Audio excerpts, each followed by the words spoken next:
السلام علیکم ورحمۃ اللہ وبرکاتہ۔ الحمد للہ وکفی والسلام علی عباده الذین اصطفی، اما بعد۔ اعوذ باللہ من الشیطان الرجیم، بسم اللہ الرحمن الرحیم۔ الحمد للہ رب العالمین، صدق اللہ العظیم۔ وقال النبی صلی اللہ علیہ وسلم: لا يؤمن أحدكم حتى يكون هواه تبعا لما جئت به، أو كما قال عليه السلام۔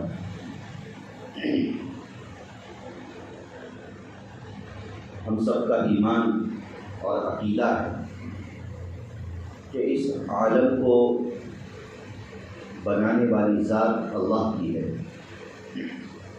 یہ عالم کیف متفق خود بخود وجود میں نہیں آیا، بلکہ اس عالم کو بنانے والی ذات رب العالمین کی ہے۔ کس کی ہے؟ رب العالمین کی ہے۔ اللہ نے جو عالم کو بنایا ہے، عالم یہ در حقیقت عالم کہتے کس کو ہے؟ یہ وسیلہ علم ہے، یعنی عالم کسی چیز کے جاننے کا آلہ اور ذریعہ ہے۔ تو عالم سے کون سی چیز جانی جاتی ہے؟ ظاہر ہے کہ عالم اس بات پر دلالت کرتا ہے کہ اس عالم کو وجود بخشنے والی ذات اللہ کی ہے۔ کس کی ہے؟ اللہ کی ہے، کہ وہ خالق کے وجود پر دلالت کرتا ہے۔ ہمارے سامنے تو ایک عالم ہے، ہم سورۃ الفاتحہ میں پڑھتے ہیں ہر نماز میں، الحمدللہ رب العالمین، تمام تعریف اللہ ہی کے لیے ہے جو سارے جہاں کا پالنہار ہے۔ ہم جس عالم میں رہتے ہیں وہ ہمارے سامنے ایک عالم ہے، مگر یہاں اللہ نے جمع کا صیغہ استعمال فرمایا ہے کہ کئی عالم کا وہ رب ہے۔ تو کتنے عالم کا رب ہے یہ سوائے اللہ کے کوئی نہیں جانتا۔ اگرچہ بعض مفسرین کرام نے حتمی طور پہ نہیں، اندازے کے مطابق دیگر روایات کو پیش نظر رکھتے ہوئے بتلایا ہے، جیسے کہ در منصور اور تفسیر جلالین میں اس بات کا تذکرہ موجود ہے کہ جیسے یہ ایک عالم ہے، اس طریقے سے اللہ نے 18,000 عالم کو پیدا فرمایا ہے۔ کتنے عالم ہیں؟ 18,000 عالم کو پیدا فرمایا ہے، 18,000، جبکہ ایک عالم کی حقیقت اب تک ہم پر نہیں کھل پائی۔ ہم جس عالم میں جی رہے ہیں، سانس لے رہے ہیں، اس عالم کی حقیقت اب تک ہم پر کھل نہیں پائی کہ کوئی آج کا سائنسداں کوئی بھی دعویٰ یہ نہیں کر سکتا کہ پوری دنیا کا ہر کونا اور ہر خطہ و علاقہ انسان پر منکشف ہو چکا ہے، کوئی دعویٰ نہیں کر سکتا۔ جیسے جیسے سائنس ترقی کر رہی ہے، سائنس غور و فکر کر رہی ہے، تو ویسے ویسے دنیا کے کچھ کونے ان کے سامنے آ رہے ہیں، مگر پورا عالم ان کے سامنے منکشف ہو چکا ہے، آج تک کسی نے دعویٰ نہیں کیا۔ تو جب ایک عالم کا یہ حال ہے تو ایسے نہ جانے کتنے عالم کا اللہ رب ہے، کتنے عالم کو اللہ چلا رہے ہیں، نظام کائنات کو اللہ سنبھالے ہوئے ہیں، تصور نہیں کیا جا سکتا ہے۔ اللہ تعالیٰ نے یہ جو دنیا بنائی ہے، یہ عالم کو اللہ نے بنایا ہے، بیشتر عالم کو اللہ نے وجود بخشا ہے، یہ کوئی عبث اور کھیل کے لیے نہیں ہے، بلکہ اس کے پیچھے ایک مقصد ہے اور وہ اللہ ہی جانتے ہیں۔ جیسے اللہ نے قرآن کریم کا ذکر فرمایا، ان فی خلق السماوات والارض، کہ بلا شبہ آسمانوں اور زمین کے پیدا کرنے میں، واختلاف اللیل والنہار، اور یہ کے بعد دیگر رات اور دن کا آنا بدلنا، لآیات، اس میں نشانیاں، اس میں کیا ہے؟ نشانیاں، لأولی الالباب، عقل مندوں کی خاطر نشانیاں ہیں۔ کہ اس میں وہ غور و فکر کرتے ہیں. اور ان عقل مندوں کی تفصیل اللہ نے قرآن میں یہ ذکر فرمائی ہے کہ جب جب اہل عقل مند اللہ کی نظام قدرت اور نظام کائنات میں غور و فکر کرتے ہیں تب تب ان کا ایمان بڑھتا ہے. تب تب ان کا ایمان کیا ہوتا ہے؟ بڑھتا ہے. الذین یذکرون اللہ، یہ عقل مند لوگ جو کائنات کے نظام میں غور و فکر کرتے ہیں کہ یہ ان کی شناخت اور ان کی صفات ایسی ہے کہ یذکرون اللہ قیاما، کہ وہ کھڑے کھڑے اللہ کا ذکر کرتے ہیں، وقعودا، اور بیٹھ کر اللہ کا ذکر کرتے ہیں. الذین یذکرون اللہ قیاما وقعودا وعلی جنوبہم، اور لیٹ کر اللہ کا ذکر کرتے ہیں، یعنی ہر حالت میں اللہ کو یاد رکھتے ہیں. اور کہتے ہیں یتفکرون فی خلق السماوات والارض، اور آسمان و زمین کی تخلیق میں غور کرتے ہیں اور کہتے ہیں کہ ربنا ما خلقت ھذا باطلا، اے ہمارے رب اتنے بڑے نظام اور اتنی بڑی دنیا کو جو تو نے پیدا فرمایا ہے وہ یوں ہی غلط طریقے سے پیدا نہیں فرمایا ہے، بلکہ اس کے پیچھے ایک مقصد ہے. اس مقصد کے تحت اللہ تو نے اتنے بڑے نظام کو دنیا میں چلایا ہے. اور سائنس ترقی کر کے کچھ اونچائی پر پہنچ گئی، چاند پر پہنچ گئی، اور چاند پر پہنچنے کے بعد زمین سے جو قریب تر سیارہ ہے، مریخ ہے، اس تک پہنچنے کی کوشش کر رہی ہے. بہرحال یہ چند سیارے ہیں جو انسان کے سامنے، انسان کے علم کے اعتبار سے منکشف ہو چکے ہیں، ورنہ ایسے کئی سیارے ہیں جو انسان سے گزر ہیں، جو اللہ تعالیٰ نے فلکی نظام میں قائم فرمایا ہے، آسمانی نظام میں اللہ نے جس کو قائم فرمایا ہے. یہی وجہ ہے کہ یہ سورج جو ہمیں روشنی پہنچاتا ہے، دھوپ اور تپش پہنچاتا ہے، یہ در حقیقت اتنا بڑا سورج ہے. ہم سب جانتے ہیں کہ زمین سے کئی گنا بڑا سورج ہے کہ اکثروں نے اپنے اپنے انداز کے اعتبار سے اس کی تحقیق کو ذکر فرمایا ہے کہ کہتے ہیں کہ اتنا بڑا سورج ہے کہ اس سورج کے ایک سطح پر ہم جس زمین پر رہتے ہیں ایسی 109 زمینیں اس کی ایک سطح پر آ سکتی ہیں. کتنی زمینیں؟ 109 زمینیں. جبکہ دنیا کی زمین کا کیا حال ہے ہم خود نہیں جانتے کہ کتنی بڑی اللہ نے اس دنیا کی زمین کو اللہ نے بنایا ہے، ہمارے علم سے باہر ہے. تو اور اس سورج سے بڑھ کر کئی بڑے بڑے سیارے ہیں جس کا ہم تصور نہیں کر سکتے کہ وہ سورج خود ان سیاروں کے ایک کونے میں سما جاوے گا، ان سیاروں کے ایک کونے میں سما جاوے گا. اور ظاہر ہے کہ یہ پورا جو نظام ہے عالمین کے اعتبار سے، چاہے 18,000 عالم ہو یا اس سے زائد عالم ہو، یہ سب اللہ کی قدرت اور اللہ کے عرش کے سامنے ایک انگوٹھی کی جسامت کے برابر بھی حیثیت نہیں رکھتے. سمجھ میں آ رہی؟ اللہ کے عرش کے سامنے اس کی کوئی حیثیت نہیں. تو سوچو اللہ کا عرش کتنا بڑا ہوگا، اور پھر وہ اللہ کی ذات کتنی بڑی ہوگی. اللہ اکبر من کل شیء، کہ اللہ ہر چیز سے بڑے، اللہ ہر چیز سے کیا ہے. تو اس نظام کائنات کا تذکرہ قرآن کریم میں اللہ نے متعدد جگہوں پر ذکر فرمایا. قرآن کریم کا ایک بہت بڑا حصہ یہ اس مضمون پر مشتمل ہے کہ جس میں اللہ پاک نے نظام کائنات کا تذکرہ فرمایا ہے. رات و دن کا عدلنا بدلنا، سورج اور چاند کا تذکرہ، ہواؤں کا تذکرہ، پہاڑوں کا تذکرہ، سمندر اور پانی کا تذکرہ. ایک بہت بڑا حصہ ایک جغرافیائی حیثیت سے اس مضمون پر مشتمل ہے قرآن کریم کا. مقصد کیا ہے؟ مقصد یہی ہے کہ اس نظام کائنات کو دیکھ کر اللہ کی قدرت کا اتنا ہی یقین ہمارے دلوں میں پیدا ہو جائے، اتنا ہی یقین ہمارے دلوں میں پیدا ہو جائے. سورہ یاسین میں ہم پڑھتے ہیں اللہ تعالیٰ نے چاند و سورج کے تعلق سے ذکر فرمایا، للشمس ينبغي لها والقمر قدرناه منازل، کہ اللہ تعالیٰ نے چاند کے لیے منزلیں طے کر رکھی ہیں.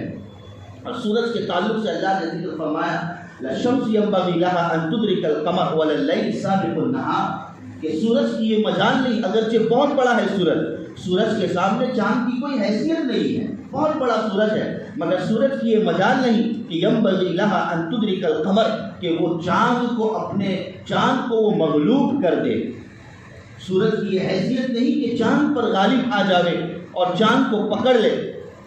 وَلَا اللَّيْلُ سَابِقُ النَّهَارِ اور نہ ہی دن سے پہلے رات آئے۔ ہر چیز اپنے نظام کے تحت چل رہی ہے، رات کا اپنے وقت پر آنا، سورج کا اپنے وقت پر ظاہر ہونا، دن کا اپنے وقت پر آنا، ہواؤں کا اپنے وقت پر چلنا، بارش کا اپنے وقت پر برسنا، یہ ساری چیزیں خود بخود نہیں ہوتی ہے، خود بخود اتفاقی طور پر نہیں ہوتی ہے۔ ایک ایمان والے کا ایک نظریہ ہے اور ایمان والے کا اس بات پر یقین ہے کہ یہ چیزیں خود بخود نہیں ہوتی، جو یہ ذہن میں رکھے کہ یہ پورا نظام عالم جو چل رہا ہے خود بخود چل رہا ہے، تو یہ تو دہریت ذہنیت ہے۔ اللہ کی ذہنیت سے ہم سب کی حفاظت فرمائے۔ اللہ نے قرآن کریم میں ایک جگہ پر ذکر فرمایا سنریہم فی آیاتنا فی الآفاق وفی انفسہم کہ ہم انہیں دکھلائیں گے دنیا میں، ہماری نشانیاں دکھلائیں گے، وفی انفسہم ان کی ذات میں ہماری نشانیاں دکھلائیں گے۔ کہ ایک نظام ابدان ہے، جسمانی نظام ہے، اللہ نے اس جسمانی نظام میں کتنی اپنی قدرتیں چھپائی رکھی ہے نا؟ اس جسمانی نظام میں اللہ نے اپنی کتنی قدرتیں چھپائی رکھی ہے کہ اس کا ہم تصور نہیں کر سکتے ہیں۔ اللہ نے قرآن کریم میں بہت سی جگہوں پر ذکر فرمایا کہ اپنی ذات میں غور کرو، اپنی ذات میں غور کرو کہ اللہ نے کتنے خزانے قدرت کا، کتنا خزانہ ایک انسان کی ذات میں چھپا ہوا ہے، کتنا قدرت کا خزانہ چھپا ہوا ہے۔ سانسوں کا لینا، سانسوں کا چھوڑنا، یہ کتنی بڑی اللہ کی نعمت ہے، ہمیں اللہ کا اس پر شکر ادا کرنا چاہیے۔ شکر ادا کرنا چاہیے، کتنی بڑی نعمت ہے کہ اللہ نہ کرے کہ اگر یہی سانس کا لینا اور چھوڑنا دوبھر ہو جاتا ہے، تھوڑا جسم کا نظام ذرا اللہ پاک ٹائٹ کر دیتے ہیں، اللہ نہ کرے تو ایسی صورت میں انسان ظاہر بات ہے کہاں تک پہنچ جاتا ہے، اپنا سب کچھ لٹانے کے لیے تیار ہو جاتا ہے، وہ پوری زندگی کا اثاثہ جو اس نے کمایا تھا وہ سب کچھ لٹانے پر تیار ہو جاتا ہے ایک سانس سکون کے ساتھ لینے کی خاطر، سکون کے ساتھ ایک سانس لینے کی خاطر وہ سب کچھ مال کو لٹانے پر تیار ہو جاتا ہے۔ اس لیے مال اور جان کے مقابلے میں انسان جان سے، اپنی جان سے بے انتہا محبت کرتا ہے۔ یہی وجہ ہے کہ اسی جان کی حفاظت کی خاطر دیے ہوئے مال اور جمائے ہوئے مال کو انسان ختم کرنے کے لیے تیار ہو جاتا ہے۔ تو کتنی نشانیاں ہیں عالم میں، اس کائنات میں۔ اللہ نے قرآن کریم کا بیشتر حصہ اسی مضمون پر اللہ نے رکھا ہے کہ انسان اس پر غور کرے، اللہ کی قدرت کا اتنا ہی وہ یقین کرے کہ یقیناً یہ اللہ تعالیٰ نظام کائنات کو اسی انداز سے چلا ہے۔ وَمَا يَعْلَمُ جُنُودَ رَبِّكَ إِلَّا هُوَ وَمَا هِيَ إِلَّا ذِكْرَىٰ لِلْبَشَرِ۔ اللہ نے سورہ مدثر میں ذکر فرمایا کہ یہ فرشتوں کے نظام کے ذریعے سے، فرشتوں کے ذریعے سے اللہ پاک اس کائنات کو چلا رہے۔ اللہ فرشتوں کا بھی محتاج نہیں، اللہ پاک فرشتوں کا بھی محتاج نہیں، مگر ایک سسٹم اور ایک نظام اللہ تعالیٰ نے اس کو بدلانے کی خاطر فرشتوں کے ذریعے سے اس نظام کو اللہ نے چلایا ہے، اور یہ اللہ کے لشکر ہے، اور یہ اللہ کا لشکر کتنا بڑا ہے، اور یہ اللہ کا لشکر کتنی تعداد میں ہے۔ وَمَا يَعْلَمُ جُنُودَ رَبِّكَ إِلَّا هُوَ، اللہ کے سوا اللہ کے لشکروں کی تعداد کوئی نہیں جانتا، فرشتوں کی تعداد کوئی نہیں جانتا۔ لہذا یہ اتنا بڑا جو نظام اللہ چلا رہے ہیں کہ رات دن میں داخل نہیں ہوتی، دن رات میں داخل نہیں ہوتی ہے، پورا نظام اور ایک سسٹم چلتا ہے، مگر کبھی کبھار اللہ پاک انسانوں کی عبرت کی خاطر، انسانوں کے سنبھلنے کی خاطر اور انسانوں کی نصیحت کی خاطر، کہ جب انسان اللہ کی یاد سے غافل ہو جاتا ہے، اللہ کی یاد سے دور ہو جاتا ہے، تو ایسی صورت میں اللہ پاک اس کائنات کے نظام میں تھوڑی سی تبدیلی لے آتے ہیں، ہلکا سا اللہ کھینچ لیتے ہیں، تو اب ایسی صورت میں انسانی زندگی در حقیقت تباہ و برباد ہو جاتی ہے۔ ہلکا سا کھینچنا، بھائی کیسا کھینچنا؟ ہلکا سا کھینچنا، کہ اس نظام کو اللہ چلا رہے ہیں، اور جب نافرمانیاں بڑھ جاتی ہے، گناہ بڑھ جاتے ہیں، تو اللہ پاک بارش کو روکتے ہیں۔ اللہ پاک کیا کرتے ہیں؟ بارش کو روکتے ہیں، جیسے کہ حدیث میں اس کا تذکرہ ملتا ہے، اور ایک حدیث میں آتا ہے کہ جب بے حیائی عام ہو جاتی ہے، جب بے حیائی کیا ہو جاتی ہے؟ عام ہو جاتی ہے۔ بے حیائی کا لفظ حدیث میں کہ جب بے حیائی عام ہو جاتی ہے تو اللہ پاک اس قوم پر ایسی بیماریاں مسلط کر دیتے ہیں کہ اس بیماریوں کے ناموں کو ان کے اگلوں یعنی پچھلے لوگوں نے اور پہلے کے لوگوں نے کبھی نہیں سنا تھا۔ یہ ناموں کی ہیرا پھیری ہے، یہ ناموں کا بدلنا ہے۔ در حقیقت یہ ساری چیزوں کا مالک کون ہے بھائی؟ اللہ ہے۔ اللہ اس نظام کو تتر بتر کر دیتے ہیں بسا اوقات۔ جب انسان کے نام اعمال ویسے ہو جاتے ہیں تو اللہ پاک اس نظام کو تتر بتر کر دیتے ہیں کہ بے موسم بارش کا برسنا یہ اللہ کی غضب کی، یہ اللہ کی ناراضگی کی علامت ہے۔ یہ نہ سمجھیے گا، ایک ایمان والا اس نظریے سے نہ دیکھے کہ یہ تو ایک نظام میں کچھ تبدیلی کئی متفق اپنے طور پر آ چکی ہے، نہیں، یہ تبدیلی کے لانے والی ذات بھی کس کی ہے بھائی؟ اللہ کی۔ موسم بارش کا برسنا، میں اس کو قیامت کی نشانیوں میں نہیں شمار کر رہا ہوں۔ بعض حضرات نے کچھ حدیثیں پیش کر دی کہ بھئی یہ قیامت کی نشانیوں میں سے، مگر ایسی کوئی واضح دلیل اور حدیث موجود نہیں ہے۔ ہاں لیکن یہ بات تو ضرور ہے کہ اللہ پاک جب ناراض ہو جاتے ہیں بندوں کے اعمال سے تو اللہ پاک اس نظام کو، نظام عالم، جس نظام عالم کو اللہ نے کس کے لیے پیدا فرمایا؟ انسان کے لیے پیدا فرمایا۔ یہ سب چیزیں کس کے لیے ہے بھائی؟ انسان کے لیے۔ اللہ نے قرآن کریم میں اس کا تذکرہ فرمایا۔ لیکن جب یہی انسان اس خالق سے جب دور ہو جاتا ہے تو اسی عالم کو اللہ پاک اس مخلوق کی خاطر مخالف بنا دیتے ہیں۔ اسی عالم کو اللہ پاک کیا کر دیتے ہیں؟ مخالف۔ اگر ہم اللہ کے تابع ہو جائیں گے تو اللہ پاک پورے نظام کو ہمارے تابع کر دیں گے، اور اگر ہم اللہ سے دور ہو جائیں گے تو اسی نظام عالم کو اللہ ہمارے مخالف کر دیں گے۔ اسی نظام عالم کو اللہ ہمارے کیا کر دیں گے؟ مخالف کر دیں گے۔ دیکھ رہے چند دنوں میں عجیب و غریب کڑاکے کی سردی اور ٹھنڈی، جس کی بعض علاقوں میں اس ٹھنڈی کی بنا پر انسانوں کی جانیں چلی جا رہی ہیں، انسانوں کی جانیں چلی جا رہی ہیں۔ خوف و ہراس میں مبتلا ہونے کی اللہ کی ذات بڑی ہے۔ ہاں اکثر یہ جائزہ لیا جائے اور حالات ایسے چل رہے ہیں کہ ہر گھر میں کوئی نہ کوئی فرد بیمار ہے، ہر گھر میں کوئی نہ کوئی فرد بیمار ہے، بیماری سے دوچار ہے۔ اب ایسے موقع پر بھی اگر ہم نے غفلت سے اپنے آپ کو نہیں نکالا اور نہیں خیال کیا، کیا یہ ساری چیزیں خود بخود ہو رہی ہے؟ کیا یہ ساری چیزیں خود بخود وجود میں آ رہی ہے؟ اس میں اللہ کی قدرت کا کوئی دخل نہیں۔ نعوذ باللہ من ذالک، اللہ کی قدرت سے ایک ٹکا بھی باہر نہیں جا سکتا ہے۔ اللہ کی قدرت ہمیشہ سے ہے اور ہمیشہ رہنے والی ہے، لہذا ہمیں چاہیے کہ ہم اپنے عالم کے اندر اور اپنی زندگی کے اندر تبدیلی لے آئیں۔ ضرورت اپنی زندگی کے اندر تبدیلی لے آئیں۔ قیامت کبریٰ جو ایک اپنے موقع پر واقع ہو کر رہے گی، جس قیامت کا تذکرہ قرآن اور حدیث سے اس کا ثبوت ملتا ہے، اور بڑی بڑی نشانیاں جو قرآن کریم سے اور نبی کریم صلی اللہ علیہ وسلم کے فرامین سے ثابت ہے، وہ یقیناً ہو کر رہے گی، اس میں تو کوئی شک و شبہ نہیں کیا جا سکتا۔ مگر قیامت اچانک واقع ہونے والے بھوچال کا نام نہیں ہے۔ اللہ پاک قیامت سے پہلے قیامت نازل فرماوے، اللہ پاک قیامت سے پہلے قیامت نازل فرماوے گے، اور یہ کہ یہ زمین جو لپیٹ لی جاوے گی اور پورے نظام کو تتر بتر کیا جائے گا۔ نشانیوں میں آتا ہے کہ سورج مشرق کی بجائے مغرب سے طلوع ہوگا۔ یہ قیامت کی بڑی نشانیوں میں سے ایک نشانی ہے جو صحیح احادیث سے ثابت ہے کہ سورج مشرق طلوع ہونے کا جو اس کا مرجع اور اس کی جو جگہ ہے، اللہ پاک اس کے مخالف سمت سے اس کو اللہ پاک طلوع فرمائیں گے۔ یہ قیامت کی بڑی نشانیاں ہیں۔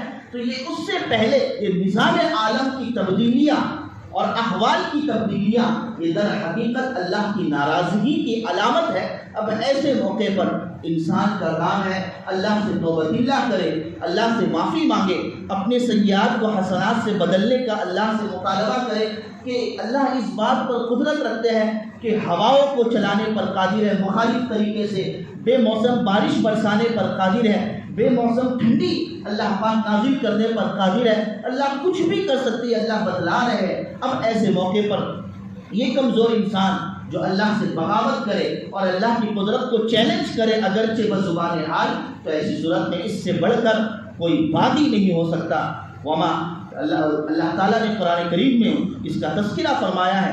ہمیں چاہیے کہ ہم اپنے نظام الاوقات کو، زندگی کے اعمال کو تبدیل کرنے کی کوشش کریں اور نماز، ذکر، اللہ کی یاد، ان ساری چیزوں پر قائم رہے۔ اپنے گھر میں ایک ذکر کا ماحول بنائیں، اپنے گھر میں ایک اللہ کی یاد کا ماحول بنائیں کہ جب بندہ اللہ کی یاد سے غافل ہو جاتا ہے تو اللہ تعالیٰ نے قرآن کریم میں ذکر فرمایا ہے کہ ہم اس کی معیشت کو، اس کی زندگی کو ہم تنگ کر دیتے ہیں۔